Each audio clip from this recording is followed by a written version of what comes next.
गावनि डिसिप्लिन गावनि एथिक्सआव प्रिन्सिपलाव थानानै हाबा मावग्रा आफाद जोङो रावनि प्रिन्सिपल आइडियलजिखौ लानानै जोङो फल' खालामग्रा आफाद नङा। दा बेखायनो मानगोनां रायजो राजाफोरजों राव गैयै रायजो राजानि बर' माहारिनि जिखुनु हिंसानि जिखुनु अयनायनि बिरुद्धै जों गसंथागोन। नोंथांमोननि जेंना जेंसि सुस्रांनाय बर' हारिनि गाननाय उखैनाय गोरिब गुन्द्रा जोंनि हाजिरा हुजिरा मावना जानाय रायजो राजाफोरनि जौगानायनि थाखाय बिथांमोननो मोननांगौनि अधिकारनि थाखाय जों जेब्लाबो गसंथागोन आरो बिनि थाखाय जों बाथ्रा बुंबोबाय थादों। दुलाराय बर' फरायसा आफादा सुक्तिल'सो खालामदों, दफाखौ मावफुंनायनि थाखाय हाबाफारि मावबाय थादों। नाथाय जोंनि आवाज जोंनि सोमावसारनाय गणतान्त्रिक शान्तिपूर्ण आन्दोलना मालाबा बन्द जानाय नङा आरो बिनि थाखाय जिखिनि जेंना नुजाथिदों बिनि उल्थायै जों जेब्लाबो गसंथागोन। सरकारखौ जों नारसिनगोन, सरकारनियाव आवाज होगोन, सरकारजों खावलायगोन, सावरायनांगौ जायो बाथ्रायाव सावरायगोन। नाथाय बेबायदि आबेगिक भाबै जोंनि माखासे मोजांसे जोंनि फरायसाफोरा दिनै ससियेल मिडियानि गेजेरजों केम्पेइन जानानै दिनै जेरैबायदि आन्दोलन खालामदों जों बेखौ बरायदों। नाथाय बे आन्दोलनाव जों मोनसे थासारि नुदों, गाज्रि राव बाहायनानै गाज्रि जि रावखौ बर' आफाद रायजो राजाया बाहाया, दुलाराय बर' माहारिया 30 बोसोरनि आन्दोलनाव बाहायफेराखै।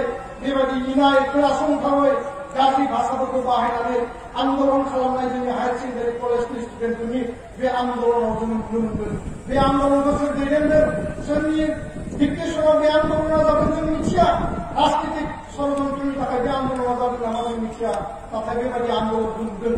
दा बेखायनो जोंनि फरायनाय कलेज इउनिभार्सिटि स्कुलाव जेराव फराया मानो जेसेबां फरायसा फरायसुलि दङ आन्दोलनाव गोनां जायोबा बाहागो ला, नाथाय गावबा गावनि फरायनायावबो जों गोसो होनांगोन। मोनसे सेप्टारनि आन्दोलनखौ जों जोबथा फैबाय। दुलाराय बर' माहारिया आन्दोलनखौ दिनै मोनसे सेप्टाराव दोनबाय। दिनै बिनि उनाव जे आन्दोलन खालामनांगोन बिनि थाखाय जों रडमेप लामा जों तैयार खालामनांगोन। नाथाय प्रतिबादनि नामाव अन्यायनि बिरुद्धै गसंथानायनि नामाव गाज्रि भाषा बाहायनानै बर' हारिनि सिनायथि परिचयखौ गाज्रि लामाजोंसो जुदि दिन्थिनो नागिरोबा बे जोंखौ मोजां लामाजों सिनायथि होनाय नङा। बर' हारिया गाज्रि खास्रि बिस्रि राव बाहायनानै आन्दोलन खालामग्रा जाथिनासो जोंखौ सिनायथि होनाय जागोन।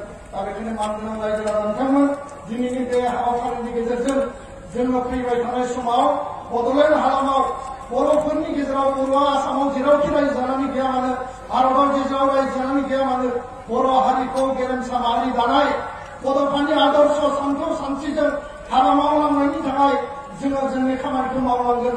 राजखान्थि हान्जाया राजखान्थिनि खामानि मावगोन, सरकारा सरकारनि खामानि मावगोन। एबसुआ सरकार नङा, एबसुआ राजखान्थि हान्जा नङा, एबसुआ बर' हारिनि आफाद, बर' हारिनि बिखा बिख्लोआव थाग्रा, बर' हारिनि फंबाय बिनानाव, बर' हारिनि आइ आफानि फिसा फिसौनि जोनोम गोरबोनिफ्राय जोनोम मोननाय दुलाराय बर' फरायसा आफाद आरो बे माहारिनि आफादखौ माहारिनि आफाद हिसाबै फोथांना लाखिनांगोन। जोङो बे सरकारखौ दादों, बे राजखान्थि हान्जाखौ सरकाराव लाबोदों। लाबोनायनि एकमात्र उद्देश्यआ बेनोल' जे सुक्तिनि उनाव मोननाय दफाखौ 100% मावफुंनानै बर' रायजो राजानि जौगानायनि थाखाय हाबा मावनाय। जों सरकार सालाया, सरकारा जुदि गेना गोरोन्थि मावोब्ला, सरकारा जुदि नंखाय मावोब्ला, सरकारा जुदि नबेखौबा मावनो हायाखैब्ला सरकार बिरोधी खामानि मावनाय, सरकार बिरोधी बाथ्रा बुंनाय मावनाया जायैखौ आसि दिन्थिनानै ओरै मावनांगौ, ओरै मोजां मावोबा मोजां, रायजो राजाया ओरै लुबैदों बेबायदि बुंनायनि थाखायबो जोङो मालाबाबो जों थाबथानाय नङा। नाथाय बे सरकारा जिहेतु 6 मासल' जादों, जोङो नेनांगोन, धैर्य मोननांगोन। जोङो दानो अधैर्य जाबा जानाय नङा।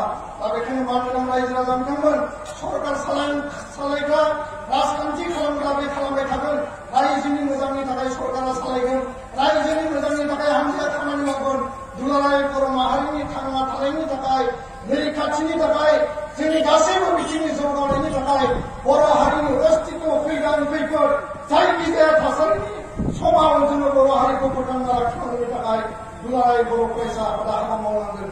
बे बाथ्राखौ बयबो जाहाथे स्पष्ट जायो। एबसुआ मा हाबा मावो, राजखान्थि हान्जाया मा हाबा मावो, सरकारा मा हाबा मावो, बे बाथ्राखौ बयबो जुदि स्पष्ट जायोब्लानो जोंनि गेजेराव गेना गोरोन्थि, जोंनि गेजेराव भुल बुजाबुजि बे थासारिया मालाबाबो फैनाय नङा। दा बेखायनो दिनैनि बे हाबाफारियाव जोंनि जे उद्देश्य, बे उद्देश्यखौ नोंथांमोना फैनानै जाफुंसार होबाय। जोंनि आलासि बिथांमोन